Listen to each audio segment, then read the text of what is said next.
Assalamualaikum warahmatullahi wabarakatuh. Alhamdulillahi rabbil alamin. Wassalatu wassalamu ala Muhammadin asyrafil anbiya'i wal mursalin wa ala alihi wa sahbihi ajma'in.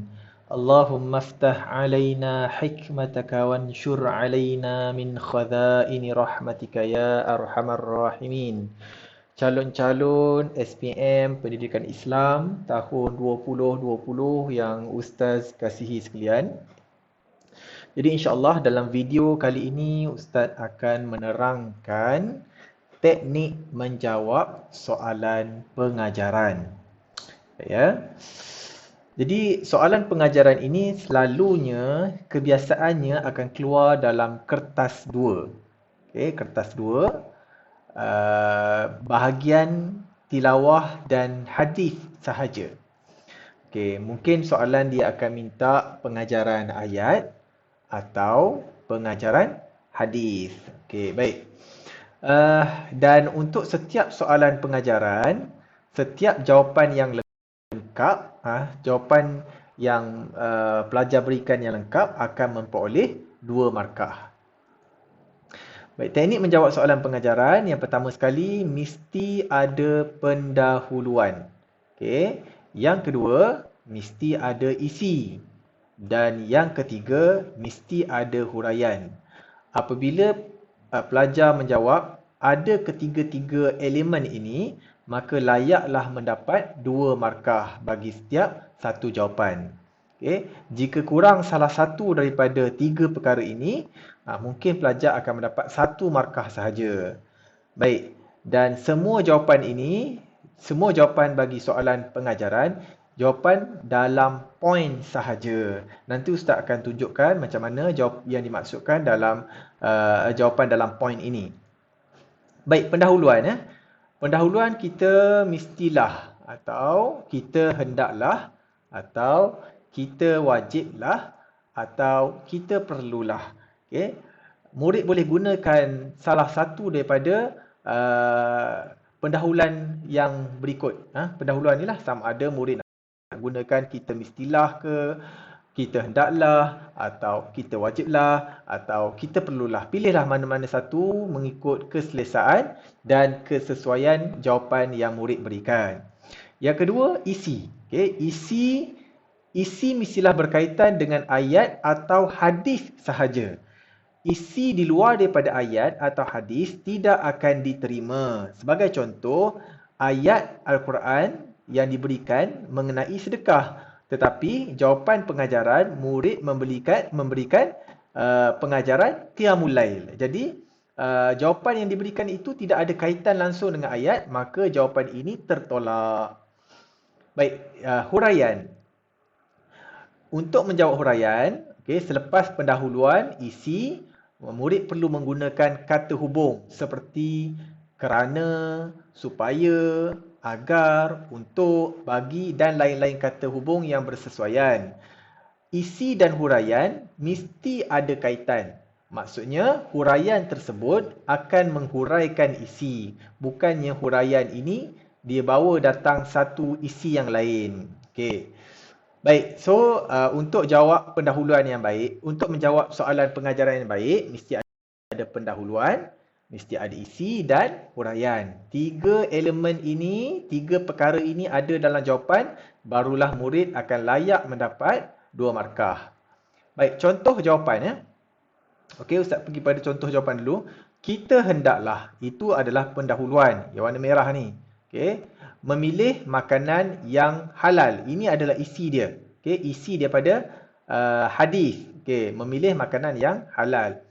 Agar ini adalah kata hubung. Okay, untuk menghubungkan isi dan juga huraian. Okay, huraian yang warna purple ni, doa dimakbulkan Allah Subhanahu Wa Taala.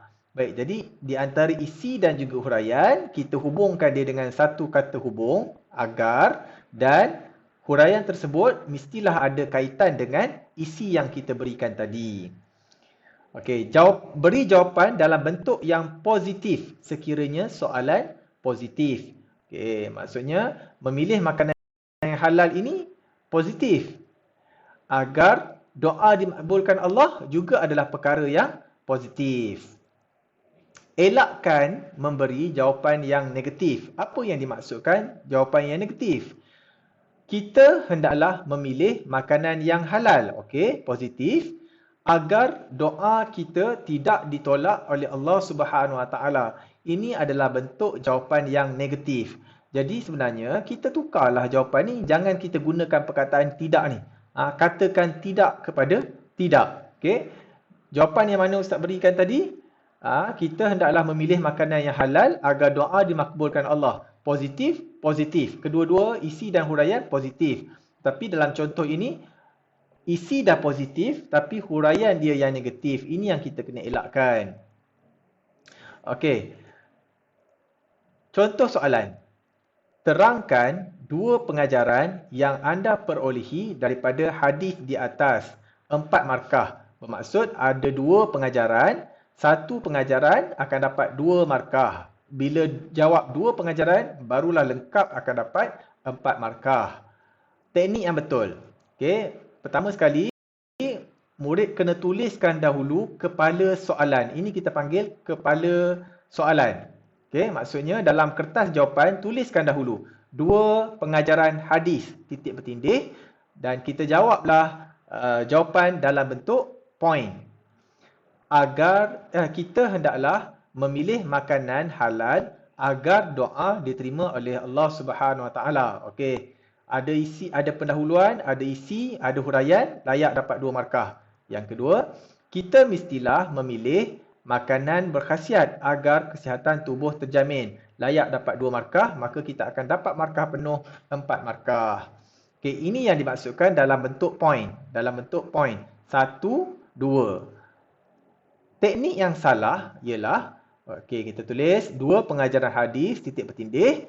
Kita pun jawablah dalam bentuk apa kita panggil perenggan. Okey, ini teknik yang salah. Kita hendaklah memilih makanan yang halal agar doa dimakbulkan Allah Subhanahu Taala. Selain itu, kita hendaklah memilih makanan yang berkhasiat agar kesihatan tubuh badan terjamin. Okey, ini adalah teknik yang salah. Elakkan daripada menjawab dalam bentuk perenggan seperti ini. Tapi jawablah dalam bentuk point seperti yang Ustaz tunjukkan tadi. Baik, kaitan isi dan huraian. Isi dan huraian mestilah perkara yang ada kaitan. Huraian yang diberikan mestilah menghuraikan isi. Huraian yang tidak menghuraikan isi berkemungkinan tidak akan mendapat markah. Okey, contoh huraian tidak menghuraikan isi. Kita hendaklah memilih makanan yang berkhasiat agar hidup dirahmati Allah Subhanahu Wa Taala. Memanglah Allah perintahkan kita makan makanan yang berkhasiat. Tetapi tujuan memilih makanan yang berkhasiat ni adalah, okey, nanti Ustaz akan tunjukkan jawapan yang betul ya. Huraian yang kita berikan ni tidak menjelaskan isi memilih makanan yang berkhasiat ni tadi. Okay, sepatutnya murid menjawab agar dapat menjamin kesihatan tubuh badan. Kita hendaklah memilih makanan yang berkhasiat agar dapat menjamin kesihatan tubuh badan. Okay, jadi kita nampak huraian ini menghuraikan isi. Kenapa kita memilih makanan yang berkhasiat? Okay. Jawapan yang tidak menghuraikan isi seperti hidup dirahmati Allah adalah jawapan yang tidak diterima dan berkemungkinan murid tidak akan mendapat markah daripada huraian seperti ini. Okey, ingat mesti ada pendahuluan, mesti ada jawapan positif untuk soalan yang positif, isi positif, huraian juga mesti positif. Dan huraian mestilah menghuraikan isi. Jadi bila pelajar nak jawab, pastikan perkara-perkara ni ada dalam jawapan yang diberikan. Baik, sekarang ni Ustaz nak bagi satu latihan. Kita baca hadis ni, an Ibnu Umar radhiyallahu anhuma qala akhadha Rasulullah sallallahu alaihi wasallam bimankibi wa qala kun fid dunya ka'annaka gharibun aw 'abirus sabil. وكان ابن عمر رضي الله عنهما يقول إذا أمسيت فلا تنتظر صباح وإذا أصبحت فلا تنتظر المساء وخذ من صحتك لمرضك ومن حياتك لموتك رواه البخاري. Jadi Untuk jawab soalan, murid mesti faham dahulu maksud hadis ini. Tahu dahulu skop jawapan yang akan diberikan. Bermaksud, kita tahu hadis ini cerita tentang apa dan kita mesti jawab berdasarkan hadis ini sahaja. Baik, jadi latihan yang Ustaz nak berikan, terangkan 2 pengajaran hadis di atas, 4 markah. Jadi, Ustaz nak murid yang telah menonton video ini, tolong berikan jawapan di ruangan komen di bawah. Nanti Ustaz akan semak jawapan kamu dan Ustaz akan bagi markah lah. Okey, pastikan murid tengok jawab ikut step-step ataupun teknik yang betul seperti mana yang Ustaz dah terangkan dalam video tadi. Jika ada tak faham, ulang balik video tu sampailah boleh faham dan buatlah jawapan yang terbaik sekali di bahagian ruangan komen.